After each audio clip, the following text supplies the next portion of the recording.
Welcome to Talking Heads on USA Global TV, starring the one and only wonderful Dr. JACALYN. It's a prestigious place where world-class influencers and experts meet, and where you'll find the most trusted advisors and coaches for all things in life and business. Visit usaglobaltv.com to sign up for our newsletter, get the value you need, and be first in line to learn about events and giveaways and other valuable content. Connect with us. Email Dr. JACALYN at usaglobaltv.com to talk about how you can become part of USA Global TV. That's USA Global TV, where the doctor is always in. Hello, everyone, and welcome to USA Global TV, or maybe it's welcome back. We're so happy to have you here. I'm Dr. JACALYN KERBECK. We also want to acknowledge our friends who are listening on Business Talk Radio. Our show today is The Wise Ones, and joining me is my friend.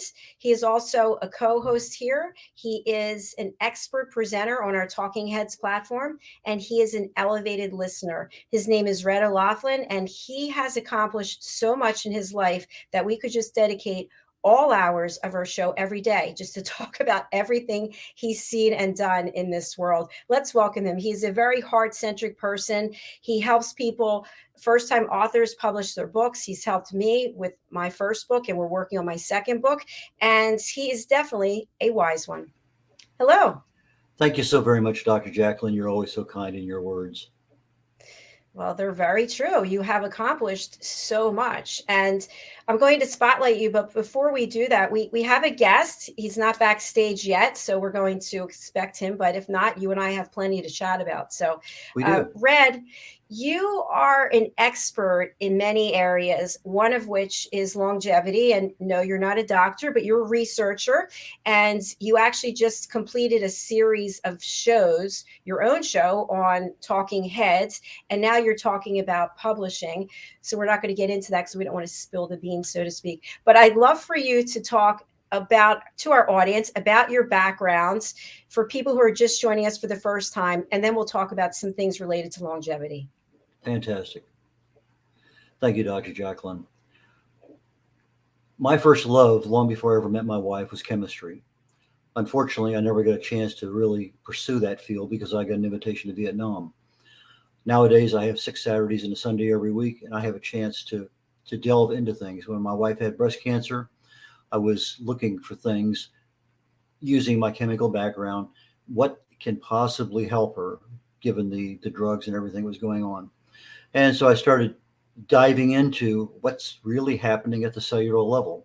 Well, prior to that, I had been somewhat of an expert. I'd written a couple of books. I was going around the country speaking on self-improvement, motivation, those kind of things, selling my books at the back of the room. Everywhere my mentor went, I followed him. It was nice. And then all of a sudden, when I started getting involved in helping my wife, I found that my true passion, I like self-improvement, all that stuff, but my true passion is really in the chemistry of why things happen. Something real simple like getting calcium, from the food or a pill into your bones. It just doesn't happen. There has to be certain things, and if they don't happen, it doesn't happen. So if you don't have the right kind of calcium, you don't have enough magnesium, you don't have enough vitamin D3, it never gets into the bloodstream. If it gets in the bloodstream, if you don't have enough vitamin K2, it ends up in your heart valves and arteries, not your bones. So there's a lot of things that happen. And if you know what's going on, and to me, I want to know why it's going on, then it makes things easier. And that's what I spent a lot of my time writing about. I've written almost 1,000 original content articles on LinkedIn, almost every single one of them dealing with some aspect of health and wellness, concentrating primarily on longevity where I can. But that's what I love to do. And so I write a lot. I'm author of 5 books. I have a couple on longevity. There's only, basically 2 things that really cause us to age. And if you understand what those are, then you can probably really and truly reduce the risk of a lot of age-related diseases, or possibly, even if you're going to have some, make it a lot less intensive. And so the first 6 series of the Talking Heads that I did, I concentrated on longevity, aging, and particularly on age-related diseases. And I concentrated on Alzheimer's. And I've written 40 some articles on Alzheimer's, and I'm combining all those into a book, but it seems like every time I turn around, there's something new. I posted a blog yesterday and another article on another thing about Alzheimer's that I never knew about, that research is there, and I'm continuously looking for things and just adding more and more. So as I come up with these things, I share it, and this is a fantastic platform to share that kind of information. Yesterday, Dr. JACALYN and I were talking about our second book, and she asked me a question, basically, if you're fasting, can you lose weight? And maybe this is a good time to share back to Dr. JACALYN and I, and we can continue that conversation we had yesterday. Yes, absolutely. So, Red, thank you for sharing that. So, I've also told you over and over again how much I've learned from you since you and I have met, not only in terms of writing a book, publishing a book, but also these tips that you share for longevity, and really has me opening my eyes to my own behavior and the choices that I'm making.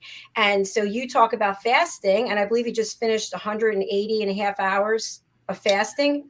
A little over 180 hours. That's correct. 5.5 days. With seven and a half days. And your experience was positive. Oh, absolutely. In fact, I broke my record of the number of hours awake. Back in college, I stayed awake 166 hours. And I never thought I'd fast that long, but there was reasons for it.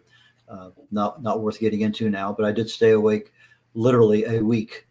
But then I slept for 23 hours. So I tried to make up a little bit for it. But I was young and foolish back then. I did a lot of things that we as younger people do, but learned a lot more now. But fasting, I do a 72-hour fast every month. And there's one primary reason for that, and that's to reset my immune system. When you're fasting for an extended period of time, anything literally longer than a day, several things happen in the body. But at about 72 hours, the body says, we may not see any more food for a while. So maybe it's time to get rid of all the loose baggage that's just floating around. So it goes in and identifies molecules that are damaged, that are not functioning right, and basically rids the body of all those because you don't need that excess baggage. And so it cleans things up. And part of what the cleanup is to reset the immune system. And so I try to have my immune system perking each month. Now you get a little bit further than that at about 5 days. They found that the beta cells in the liver, in the pancreas, that address your insulin production, can basically have a new life there too. It's kind of a cleanup, but with certain things that are having a lot of success with a 5-day fast. They call it a fasting mimicking diet. You actually eat something instead of fasting for 5 days. And they found that animals that they induced either with a type 1 or type 2 diabetes, they've had amazing success with getting normal insulin production. And so that 5-day fast has a added benefit because now it gets rid of everything, but your immune system is reset and your pancreas is reset. So there's a lot of things going on. Now they've actually incorporated a lot of testing now with humans with regard to the 5-day fasting, and that evidence isn't out yet, but I'm expecting that's going to be just as positive. Dr. Walter Longo out at the University of Southern California, anyway, he's the one heading that up, and he's an expert in that field. But they've taken and incorporated both the 72-hour fast and chemotherapy for breast cancer, and they found that either one works almost as well, but you put them together and they're amazing success with, in other words, you're allowing your body immune system to percolate along with the chemo, and then they both enhance each other. And so that's a major improvement from there. I go 72 hours because I've been doing it now for a number of years, and I get to 72, and sometimes I say, that's it, no more. I get something going on, so I try to plan enough in advance that, okay, I got that luncheon coming up. I kind of like to go there, and I know that whatever food is. Otherwise, I end up showing up at a luncheon, can't eat today, and explain why. But usually I start about 2 days in advance, and I try to get it into my skull that I'm doing another fast. If I just start when I wake up in the morning, yes, I am as successful. I'm just not as easily down that path. It takes a while, but give myself a couple days, tell my wife I'm accountable. Okay, people know what's going on. I'm doing a fast. For Lent this year, I started on Mardi Gras night. And I said, okay, close to midnight, not too close, but a little close. I said, that's it. I already knew I was going to start, so I picked Mardi Gras because the first day of Lent, that's a good time. So 72 hours. Okay, well, I feel pretty good. So let's go 96, let's go 120, let's go. What? And then I got up to about 5 days and I said, I bet you I could probably easily do 168 without much difficulty. So I did that. I'm still feeling good. In fact, even when I cut it off at 7.5 days, I think I could have gone another 3 days or more because I just actually felt fantastic. I didn't have any, I think maybe during that whole week, I had maybe two occasions where I had a very slight, and I'm talking about microscopically slight hunger pang, and I drank some water and boom, it's gone. So a lot of times when we eat, we have this habit. It's 8:30 in the morning, 9 o'clock, noon, whatever. There's a certain time frame that our bodies say, "Feed me," and we do. And we have that habit of eating at that same time every day. So when we're not eating, we have, what are we going to do? And so it's you're you have a mind that's expecting something, and now you have to disappoint the mind because you're not having that habit's being broken. But if you substitute the habit with another one, in other words, I wouldn't expect anybody just, there are some people that can, but I'm going to say most people can't just go out and fast 72 hours. But you can fast 15, and then maybe next week you do 16, maybe next Monday you do 18, incrementally increase it to where you're comfortable doing it, but also tell yourself in advance, I'm fasting today. Now, what is a fast? Well, fasting to me is water and or some kind of anything that does not create a metabolic response in the body. So for me, unsweetened iced tea is that option. And I drink a lot of it. I have 6 different teas that I mix. All of them have some aspect dealing with some thing dealing with longevity in the big scheme of things. But I drink white tea, green tea, pochong, pu'er, oolong, and gynostema. Those are the 6 teas I make every day, and sometimes I make 2 pitchers. But regardless, that's what I use to get me through my day. And I can drink that literally up almost to the time I go to bed because either I'm immune to the caffeine or I just have gotten used to it. But I'll drink it all the way up to 10 o'clock at night without a problem whatsoever. But the fasting is there for me, reset the immune system. Number 2, to recharge the human growth hormone in the body.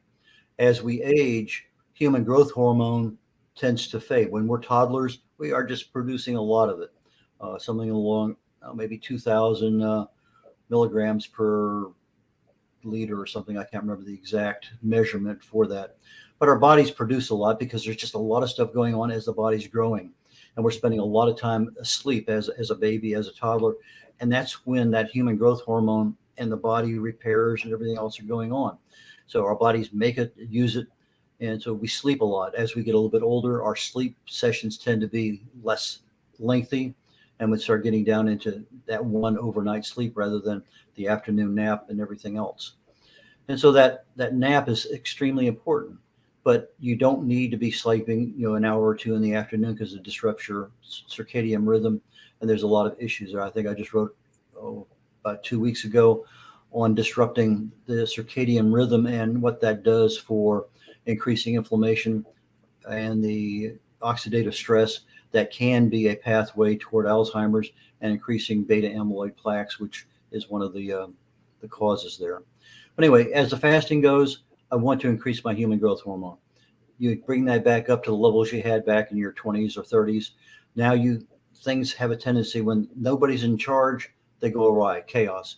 So let's leave the human growth hormone because it's the growth hormone. It's the one telling everybody what to do. So why not keep that one going as best we can? What do you think, Dr. JACALYN? I think you just shared a wealth of gems right there. And I'm so inspired by your ability to be so structured and disciplined. I am trying to emulate what you're doing. However, I am doing intermittent fasting and I'm at 12 hours a day. And this is day 11. And every time my stomach starts growling, I think, what would Red do? So what I'm doing now is I'm eating my one meal or eating it all within an 8-hour window. But you and I were chatting yesterday and I asked you, is it possible to lose weight? And I did some additional research, and based on what you said and what I found is that you still have to be very cognizant of what you're putting into your body. And you had mentioned for me to watch the carbohydrates. And I have to say, today, I was very surprised. I had a short window. It was 12 and a half hours, and I decided I need to eat something. It's my only break. So I had carrot soup and I had frozen blueberries. And what I found was between the two, I was almost at 50 grams of carbohydrates. And you told me to stay under 50. And I thought, wow, that's surprising because it's not like I'm eating a pizza or lasagna. I thought those are two good things to be eating, but now I'm not so sure. Well, again, it's not what you eat, but how much you eat too.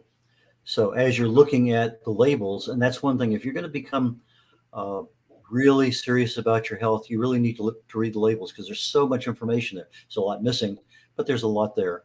And the things that I look at are carbs. I'm looking at calories, but I'm more looking at what is the serving size, because sometimes you look at it and say, it's only got 12 calories, but there's 6 servings in it, and you gobble all 6 at one time because you don't think there's 6 servings. So that's an issue. You really need to know what is a serving size. So if you're having carrot soup, is it just a small bowl that you could literally cover up with a deck of cards, or is it a nice big bowl that's something you can just really get into and feel like you're getting something? So again, it's how much of what's there is what's getting into your body. Now, we talked yesterday about losing weight and losing inches. Losing weight is one thing, and calories, cutting that down, can do it. But the body has a mind of its own. It's going to lose fat where it wants to lose it at. If you want to lose fat, let's say in your belly, your butt, your legs, or whatever they may happen to be, it's not going to go there first. It's going to go where it puts it on last. I mentioned to you that, when I was in the Navy, we always got measured for our physical fitness test by how much body fat we had, and we measured the neck. Well, I'd have a 16 and a half, 17-inch neck, but when I did my running and exercise and everything to get my weight down to my maximum flying weight, I would have a tendency to get down into about a 15 and a half inch neck, because that little bit of weight that I lost, the first place it lost fat was around my neck. And so I had to be really cognizant of what was going on. So now they measure your waist, they measure your neck. So if your waist is bigger than whatever it's supposed to be, now now you're a fat body. And now you have to come back later on and prove that you're no longer a fat body because you got everything under control. So those are things. But in the case of us who don't care about passing a flight physical, we also carry around, probably in some cases, a little extra fat that maybe wasn't so bad a while ago, but as we get older, for whatever reason, it just seems to be harder and harder to get rid of. And it is. It's real. And Red, you bring up a good point, which is the weight or the inches start to come off in areas that are not exactly what we want. So here's something that I've noticed as we age. Someone loses weight and immediately we see it in their face. So now their face is drawn and they look older. When someone has on an extra few pounds, they look younger. So how do we balance that in terms, because we can't spot reduce. In fact, I had asked someone about, how do you get your stomach toned? And meanwhile, I do solid core almost every day. So I'm very strong, but leg raises, I was told. So I was up to 1,000 leg raises. Well, that doesn't make a difference either, because you can't spot reduce. It's what you're putting in your body. So my question for you is, how do we balance that with looking gaunt and older versus being a little bit plumper and looking younger? Well, I had a personal experience with that when I was living in Germany. Just prior to going over there, I guess my last 6 years in the military, I spent 2 years in New York City. I was living on Governor's Island, working for the Coast Guard. Then I moved out to California, to Alameda area, and I was working for another Coast Guard 3-star out there. And then I was very fortunate to be selected for the last couple of years working out of Stuttgart, Germany for European Command. And in the process of going back on active duty for the last 6 years of my 31-year career, my one interest was, I really get tired and frustrated. I get up to 184 was my maximum flying weight for my height. And I get up to 180, 182, 184, and things were fine. And then you kind of relax. And now you're 188, 190. and you kind of hold it there. And I said, I really need to do something better than this. So I read not one, 5 books on Atkins diet, basically, no carbs. And I said, I think I'm healthy enough. I don't think I had a problem. And so I did that. And in about, 4 months, I lost 40 pounds and about 7 inches around my waist. And I went from around 200 down to around 160 and pretty much kept it there literally for the next 6 years. However, when I went below 160, I noticed that my face really started to be that gaunt, that word you used. And that was a very apt word, because gaunt it does make you look older, but it also makes you look, I would say, closer to death. But there's just something Haggard. wrong, haggard, more than tired, more than fatigued. But there's something in there that's saying you just don't look right. So if I went back up to 160, 165, that was fine. My waist was gone. I didn't have any problems there. Everything fit well, able to do everything. Now, the one thing I did have a problem with, I used to run 5, 6, 8 miles almost daily, just prior to going in there. But as soon as I got on the Atkins diet, I was no longer taking in carbohydrates. I was on literally less than 10 grams a day and loving it. But that 10 grams a day didn't supply enough glycogen to my muscles. So when I go out to run, I get to about 2 miles and I was out of gas. I had tired walking back to the starting line. And so that was a trade-off. But I've heard people say, well, if you're on a ketogenic diet, you can transfer over and they'll start burning that fat. Maybe I haven't just gotten enough exercise being on a ketogenic, carb-free diet to actually notice that. That's just my personal one. I'll go out I don't run miles and miles anymore. I run sprints, 100-yard dashes. That's what my preference is nowadays. But the ketogenic diet will lose inches. It will also lose pounds, but it will lose inches because you're forcing the body to go to a different energy system. When you're eating carbohydrates, the primary power system to the body is blood glucose. That's sugar. Anything coming from a sugar, from a carbohydrate, the body makes it, and that's what it stores as glycogen. It stores excess as fat. And so that's what your body. But when you're on a ketogenic type of diet, you cut out carbs, now you're burning fat for your energy. That's why you see on a ketogenic diet, a lot of people will lose weight, yes, but they lose a lot of inches also. And so from somebody trying to lose weight, you asked, is there a way to moderate, balance? Well, probably the simple answer is until you get there, you don't know. It may be that, okay, I want to have a 30-inch waist. Well, I may get to a 30-inch waist and not have a gaunt face. I made my choice. Now, I think a lot of people have a goal in a diet to lose a certain amount or get to a certain weight. I changed this Lent when I started my fast. I said, I know I'm going to lose some weight, but I don't want to set a goal for a weight. I want to set a goal for a measurement, a gut, my belly fat. How much can I lose in that area? That's my goal. And so that's what I'm measuring more than stepping on a scale. And I've lost 3.5 inches in the last, ever since Lent started toward the beginning of the month. So, but if I can get a 1/2 inch a week, I'm a happy camper, because I know in a couple, 3 or 4 months, that whole thing is going to be down and I can maintain the lifestyle that I have. But that balance is going to be something until you get there, you don't know. And can you trade off? Now, you're talking about doing 1,000 leg lifts. You may have a magnificent 6-pack under 2 inches of fat. You have great muscle tone under the fat, but you got to get rid of the fat.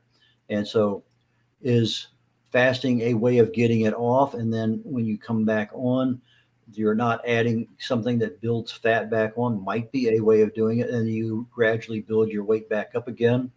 I have a family member that has gone through some cancer, and he's lost about 80 pounds, and he's 6'3" or something like that. And you can't be 120 pounds and 6'3" and not look exceptionally gaunt. But he's in the process of trying to put weight back on because of a number of factors involved in that. So putting weight on sometimes can be very difficult.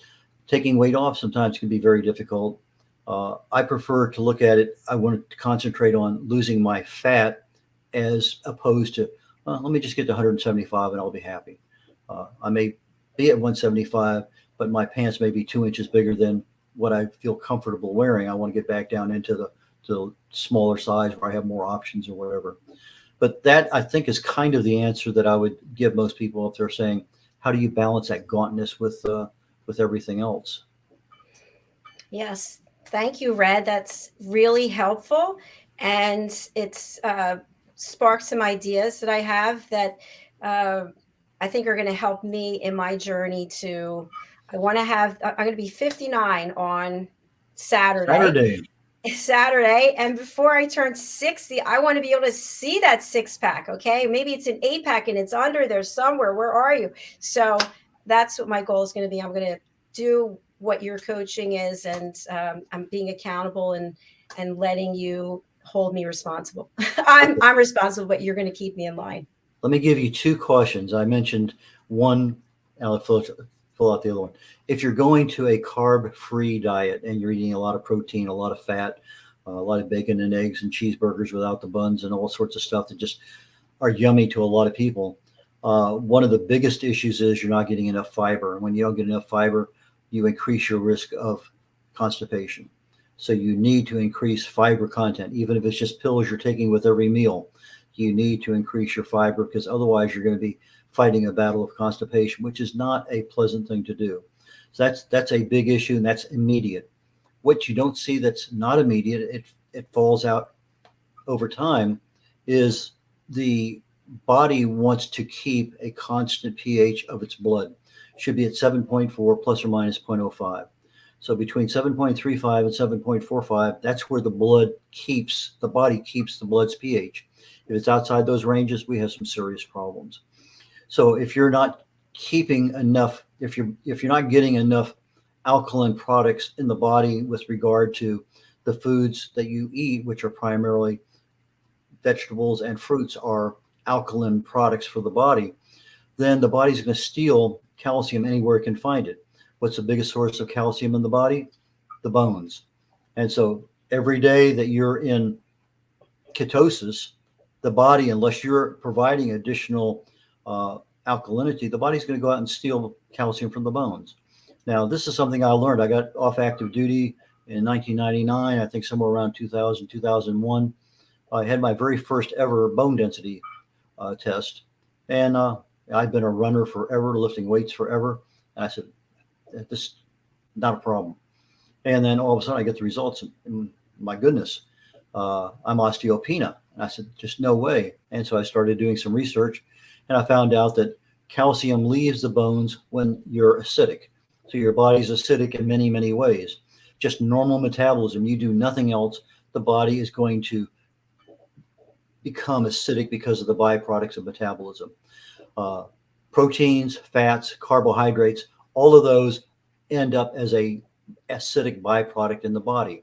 So if you're keeping your body at 6.5, 7.0 on the pH scale, then your body's acidic and it's going to start leaching that calcium in order to keep the blood stable.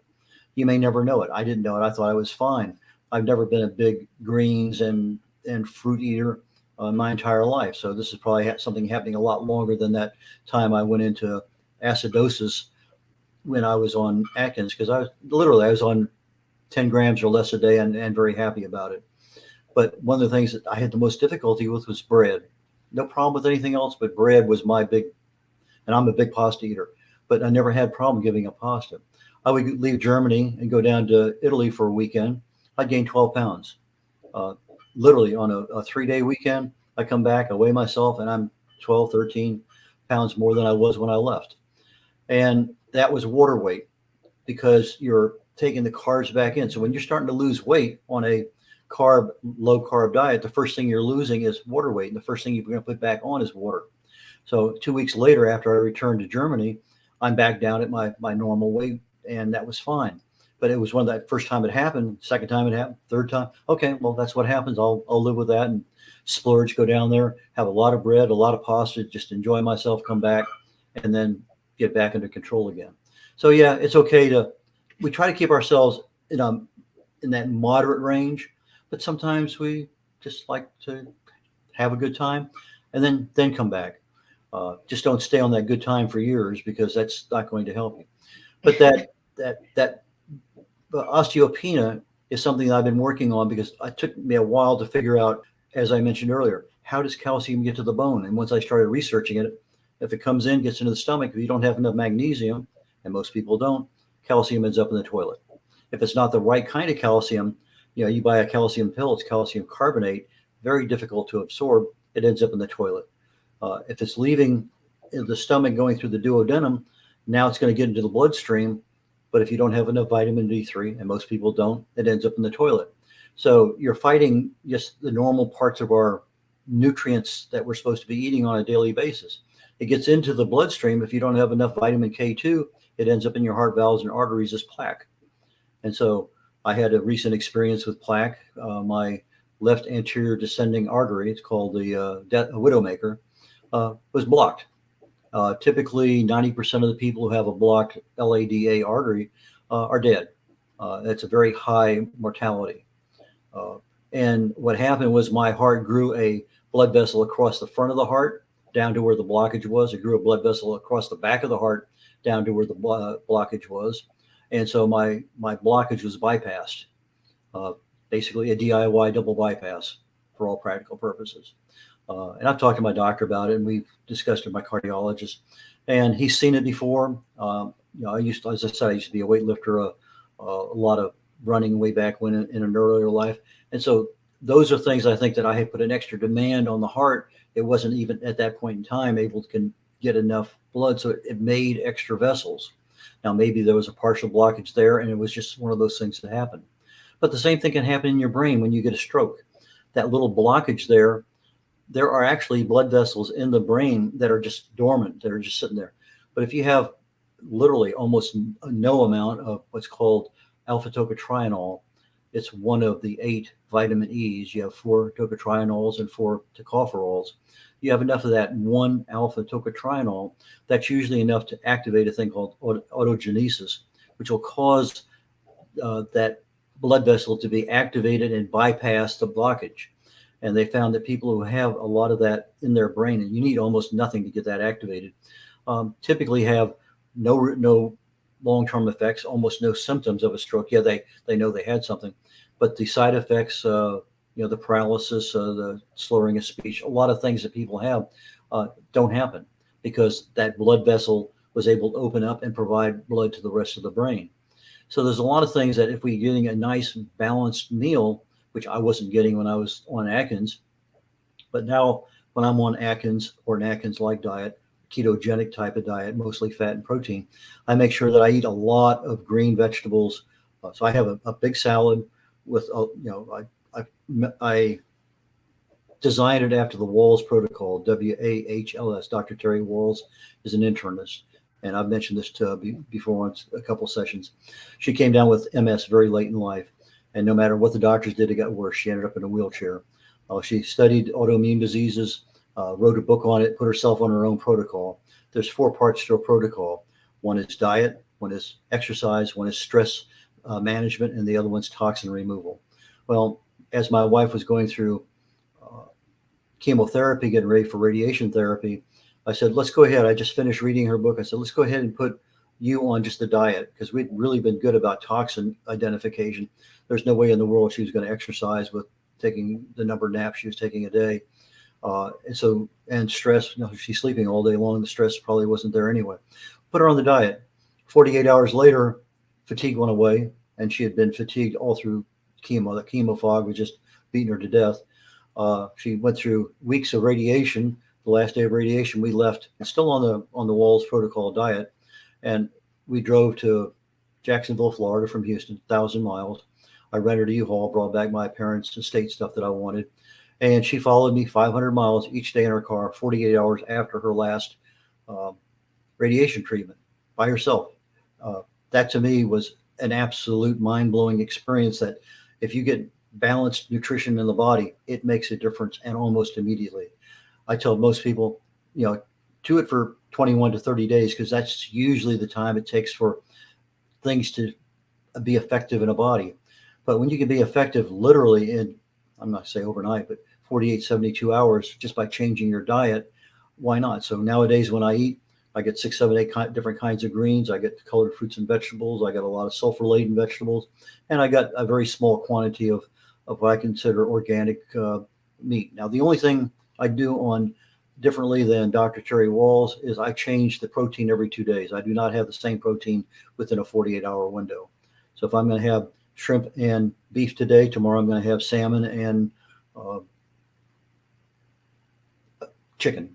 And so I change out my protein sources so that my body is now going after a different protein source, looking for amino acids, and I'm keeping the body rather than eating chicken 7 days a week. So you got to look at what are you doing in order to help your body out, and that's one of the things that I do. And I see we're getting close to the end of the program there, Dr. Jacalyn. Yes, and actually our guest is backstage, but his camera isn't working. So I apologize. Gary Turner is our guest for today, so we'll have to have him back on another program.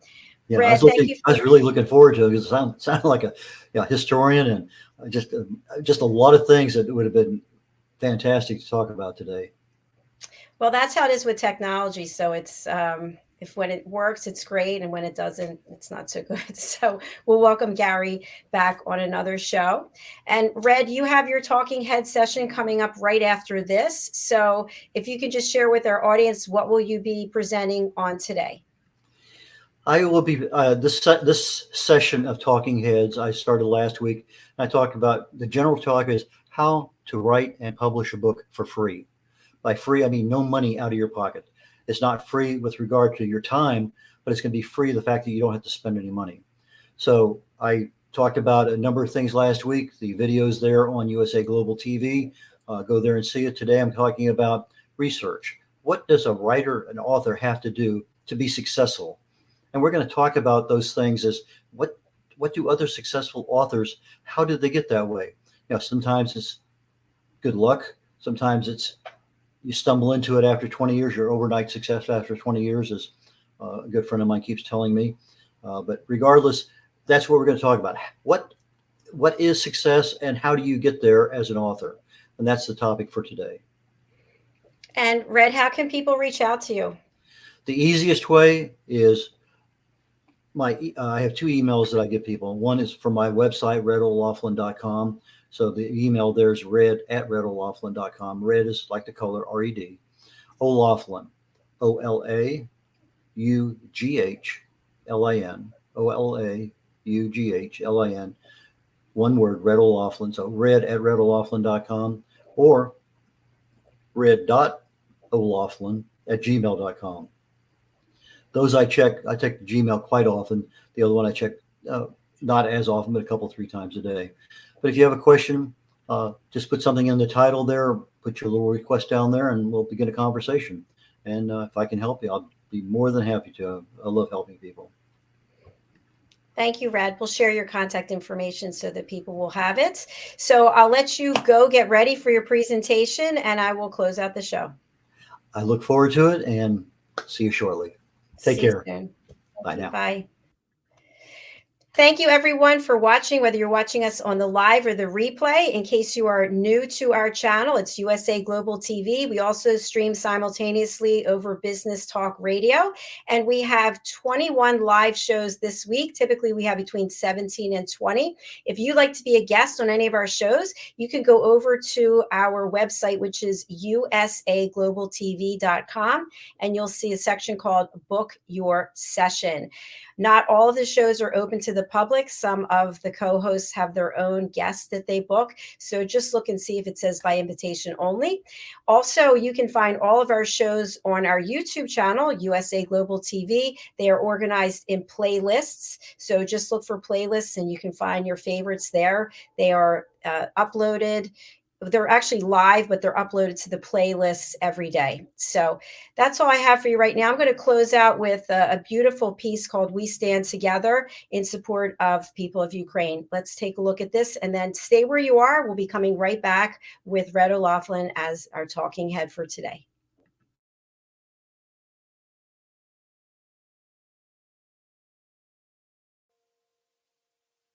Just call my name if you ever feel down.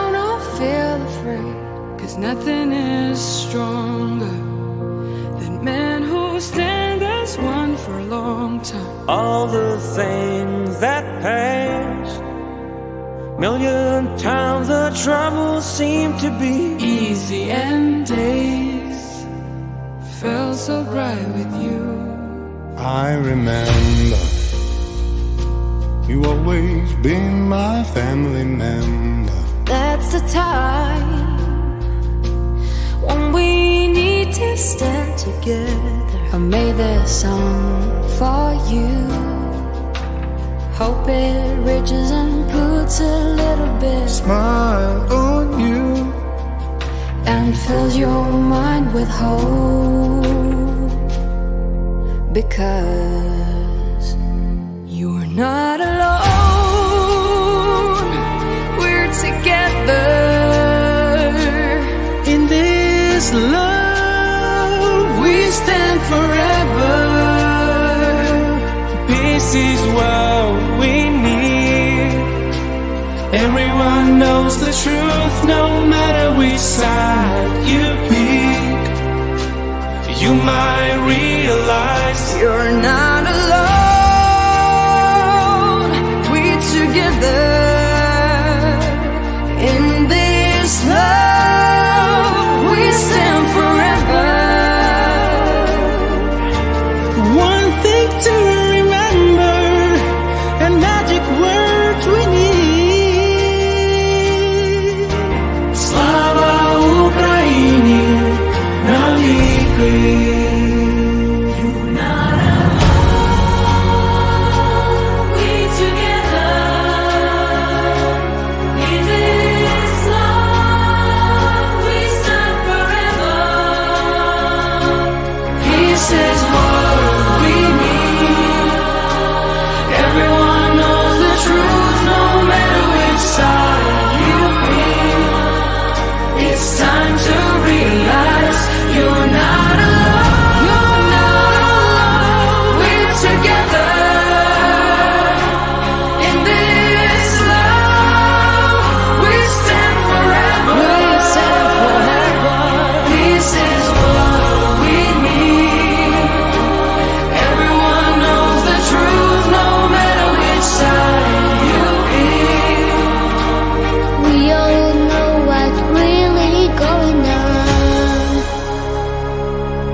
Меня зовут Маша, мне 9 лет, я живу в Красногоровке, у меня все хорошо.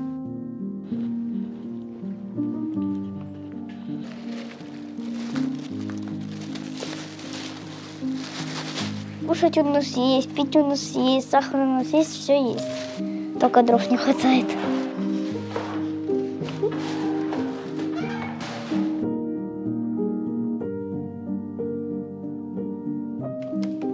буржуйке, когда у нас есть, ну, вот эти мы дрова пособираем, закинем, оно горит.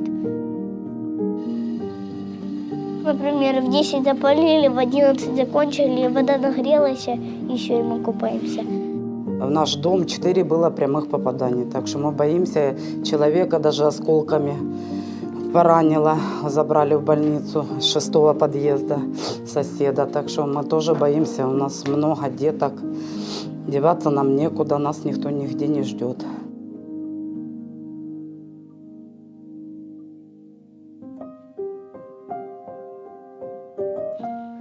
Когда вырасти, я хочу найти работу такую, чтобы я помогала людям, которые бедные, там.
Silent smile.